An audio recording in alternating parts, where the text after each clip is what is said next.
नंढे खंड जे विरहाङे खां अॻु ऐं पोइ वारो दौर सियासी समाजी ऐं फिक्री छिकताण जो ज़मानो हो, जॾहिं बरतानवी साम्राज क़ौमी आज़ादी जी तहरीकुनि, हारी ऐं मज़दूर जदोजहदुनि ऐं खाबीधुर जी सोशलिस्ट ख़यालनि गॾिजी हिकु नई सियासी फिज़ा पैदा कई। उन दौर में हशू केवलरामाणी, कामरेड सूबो ज्ञानचंदाणी, कादिर बख्श निज़ामाणी, कामरेड हैदर बख्श जतोई, काज़ी फैज़ मोहम्मद, कामरेड ग़ुलाम मोहम्मद लगारी, कामरेड जमालुद्दीन बुखारी जहिड़ा अॻवान सिंध ऐं नंढे खंड जी तरक़ी पसंद सियासत जा अहम किरदार बणिया।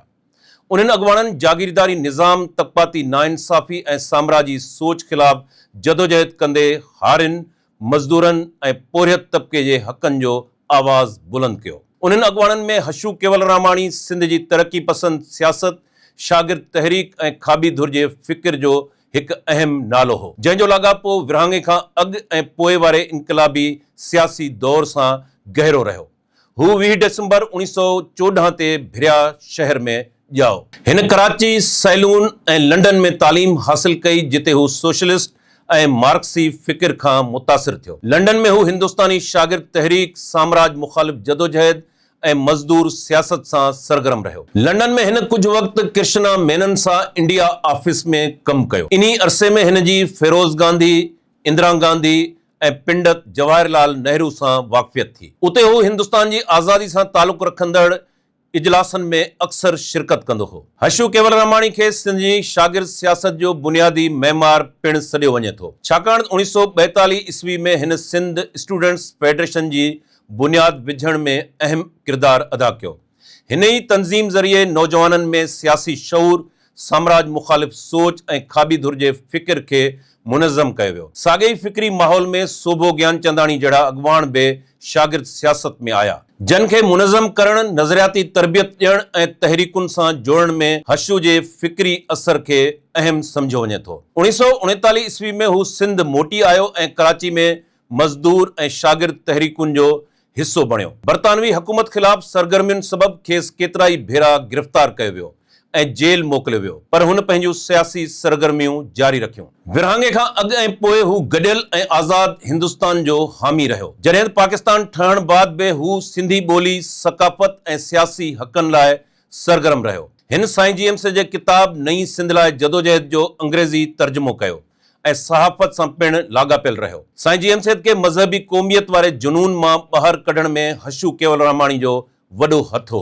सियासी दबाव सबबि 1949 में खेसि हिंदुस्तान वञण ते मजबूर कयो वियो। हशू केवलरामाणी रस्मी तौर कंहिं कम्युनिस्ट पार्टी जो मरकज़ी अॻवान न हो, पर संदसि फ़िक्र वाज़े तौर ते खाबीधुर, सोशलिस्ट ऐं तरक़ी पसंद सोच सां जुड़ियल हो। हू हिकु इनक़लाबी दानिश्वर, शागिर्द तहरीक जो बानी अॻवान ऐं सिंधी क़ौमी शऊर जो अहम नुमाइंदो हो, जंहिं सिंध जी जदीद सियासी तारीख़ में हिकु फ़िक्री पुल जो किरदार अदा कयो। इन्हनि ई इनक़लाबी ऐं तरक़ी पसंद अॻवाननि में हिकु ॿियो वॾो नालो कामरेड हैदर बख्श जतोई जो बि आहे, जेको हारी जदोजहद जे हवाले सां पंहिंजी हिकु मुनफ़रिद हैसियत रखे थो। हिन पंहिंजी सॼी ज़िंदगी हारियुनि जे हक़नि, समाजी इंसाफ़ ऐं सिंध जी क़ौमी सुञाणप लाइ वक़्फ़ करे छॾी। हैदर बख्श जतोई 7 अक्टूबर 1901 ते लाड़काणे ज़िले जे ॻोठ बखू देरो में पैदा थियो। शुरूआती तालीम खां पोइ हिन सिंध मदरसतुल इस्लाम ऐं DG साइंस कॉलेज कराची मां आला तालीम हासिल कई ऐं बम्बई यूनिवर्सिटी मां ऑनर्स सां ग्रेजुएशन कई। तालीम दौरान ई संदसि अदबी ऐं फ़िक्री सलाहियतूं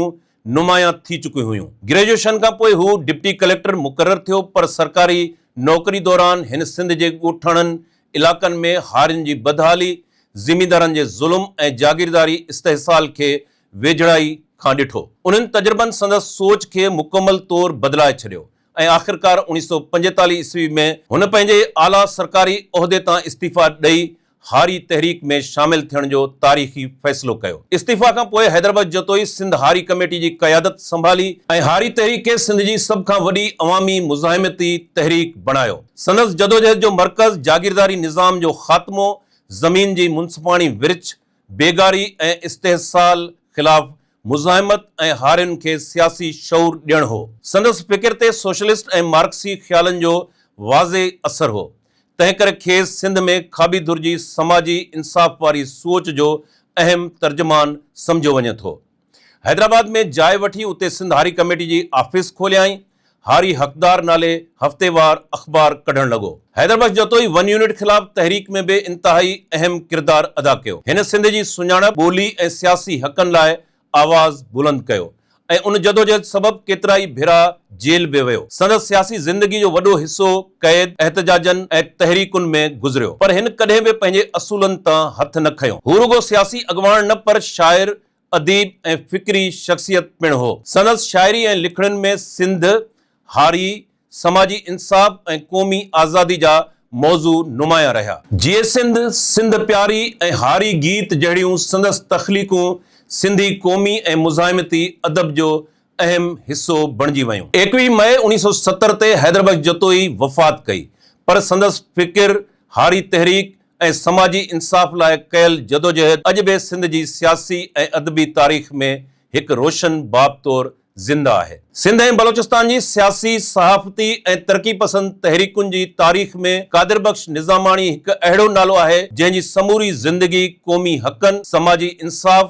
मज़दूरनि ऐं हारियुनि जी जदोजहद सां सलाड़ियल रही। हू 23 फरवरी 1914 ते टंडो कैसर में हिकु इल्मी ऐं सियासी शऊर रखंदड़ ख़ानदान में पैदा थियो। संदसि वालिद हिकु दीनदार ऐं मज़हबी शख़्सियत हो। संदसि ख़ानदान ते मौलाना उबैदुल्लाह सिंधी ऐं मोहम्मद अमीन खोसे जी इनकलाबी ऐं आज़ादी पसंद फ़िकिर जो गहरो असर हो।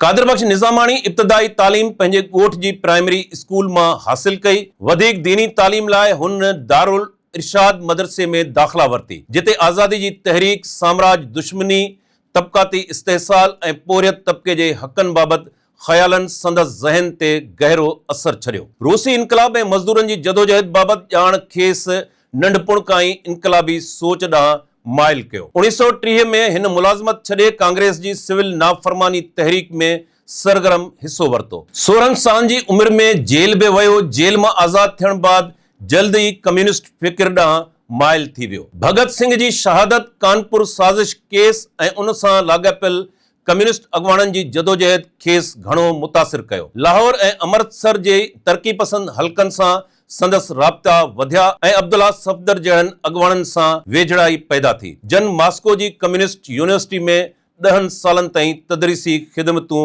अंजाम ॾिनियूं हुयूं। 1933 ईस्वी दौरान संदसि मुलाक़ात बलोचिस्तान जे मशहूर इनकलाबी अॻवाननि यूसुफ अज़ीज़ मक्सी, मोहम्मद हुसैन अनका, काज़ी दाद मोहम्मद, मोहम्मद अमीन खोसे ऐं ख़ान अब्दुल समद अचकज़ई सां थी, जंहिंजे सियासी फ़िकिर संदसि सोच खे वधीक जला बख़्शी। सोशलिस्ट निज़ाम खे वेझे खां ॾिसण जी ख़्वाहिश खेसि 1934 ईस्वी में ईरान, तुर्कमानिस्तान ऐं अशकाबाद रस्ते मॉस्को वठी वई, जिते हिन पोरियतनि जी कम्युनिस्ट यूनिवर्सिटी में मार्क्सी तालीम हासिल कई ऐं बाद में लेनिनग्राड में टेक्सटाइल इंडस्ट्री ऐं ट्रेड यूनियन तहरीक बाबति ख़ासि तरबियत वरताई। वतन वापसी खां पोइ कादिर बख्श निज़ामाणी कराची जी ट्रेड यूनियन तहरीक ऐं सिंध जी हारी तहरीक सां सलाड़ियल रहियो। 1936 ईस्वी में हैदराबाद भरिसां हारी कॉन्फ्रेंस हारियुनि जी तंज़ीम साज़ी में अहम किरदार अदा कयई। 1937 ईस्वी में सिंध बलोचिस्तान कम्युनिस्ट पार्टी जो बुनियाद रखियो वियो, जंहिंमें केतिरा ई तरक़ी पसंद अॻवान शामिल हुआ। कादिर बख्श निज़ामाणी कम्युनिस्ट पार्टी जो पहिरियों सेक्रेटरी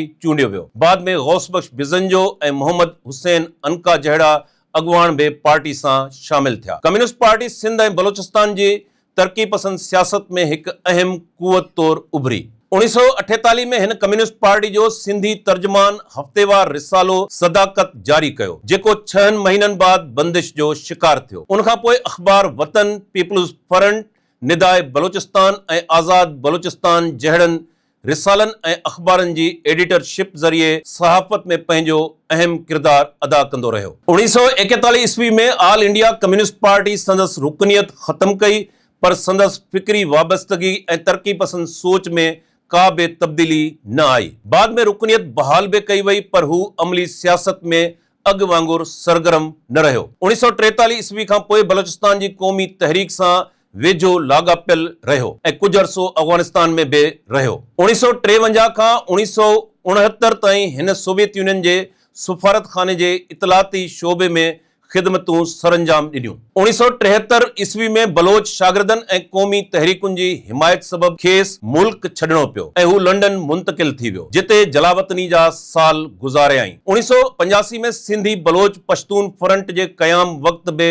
हू उनजो हिस्सो रहियो। 27 सितंबर 1996 ते लंडन में वफ़ात कयाई। बाद में संदसि जस्दे ख़ाकी खे कराची आंदो वियो, जिते मेवा शाह कब्रिस्तान में मिट्टी माओ हवाले कयो वियो। इन्हनि अॻवाननि जी लड़ी में शामिल काज़ी फैज़ मोहम्मद खाबी धुर जे उन्हनि अॻवाननि मां हो जन ब्रिटिश राज ख़िलाफ़ सियासी जदोजहद में अॻवानी वारो किरदार अदा कयो। काज़ी फैज़ मोहम्मद 23 नवंबर 1908 ते हालाणी में ॼाओ। ही विरहाङे खां अॻु ख़ाकसार तहरीक ऐं मुस्लिम लीग में शामिल रहियो। 1948 ईस्वी में सिंध हारी कमेटी में शामिल थियो। ही उहा हारी कमेटी हुई जेका 1930 में दादा जेठमल, शेख अब्दुल मजीद सिंधी, जमशेद मेहता ऐं साईं जीम सैद गॾिजी क़ाइमु कई हुई। 1951 में काज़ी फैज़ मोहम्मद खे सिंध हारी कमेटी जो सदर चूंडियो वियो। सन 1952 धारे मियां इफ्तिखारुद्दीन तरफ़ां सभिनी क़ौमपरस्त ऐं तरक़ी पसंद कारकुननि खे आज़ाद पाकिस्तान पार्टी में शरीक करण जी कोशिश थी त थोरे वक़्त लाइ ही बि दोस्तनि समेत उन में शामिल थियो हो। हिन वञण ख़िलाफ़ जदोजहद कई ऐं केतिरा भेरा जेल में बि वियो। 1956 में ही अवामी लीग में शामिल थियो। सियासी तौर ते हू नेशनल अवामी पार्टी जो बि हिस्सो रहियो।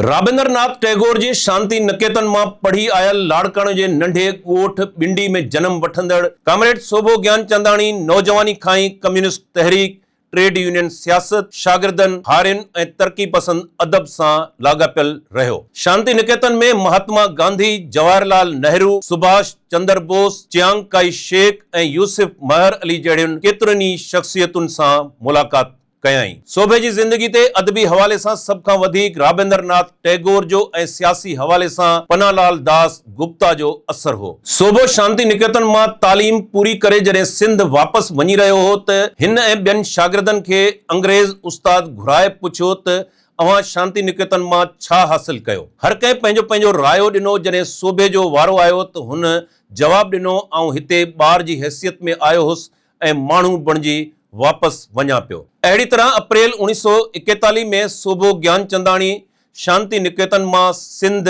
मोटियो त हिकु इनकलाबी बणिजी मोटियो। सोभो ज्ञानचंदाणी 1945 में लेनिन जे जन्म ॾींहं ते पहिरियों भेरो कम्युनिस्ट पार्टी जी मीटिंग में शरीक थियो। 1946 में रॉयल इंडियन नेवी बग़ावत दौरान सोभो कराची में शागिर्दनि ऐं मज़दूरनि सां गॾिजी एहतजाज में सरगर्म रहियो। ईदगाह मैदान वारे एहतजाज खां पोइ खेसि गिरफ़्तार कयो वियो, जॾहिं पुलिस जी फायरिंग में केतिरा ई माण्हू मारिजी विया। आज़ादी बाद हिन ज़ख़्मियुनि ऐं गिरफ़्तार साथियुनि जी मदद जारी रखी। सोभो ज्ञानचंदाणी 1944 खां ट्रेड यूनियन तहरीक में सरगर्म थियो ऐं कराची जी लेबर तहरीक ते अहम असर विधो। रेलवे, बिजली ऐं ॿियनि मज़दूर यूनियनुनि सां संदसि वेझो तालुक़ रहियो। साॻे वक़्तु हू सिंध हारी कमेटी, अंजुमन तरक़ी पसंद मुसन्निफ़ीन ऐं सिंधी अदबी संगत में पिणु अहम किरदार अदा कंदो रहियो। हिन अधोअध बटई, अलाटी तहरीक ऐं वन यूनिट ख़िलाफ़ जदोजहद में comrade Haider Bakhsh Jatoi, comrade Jamaluddin Bukhari, comrade Abdul कादिर,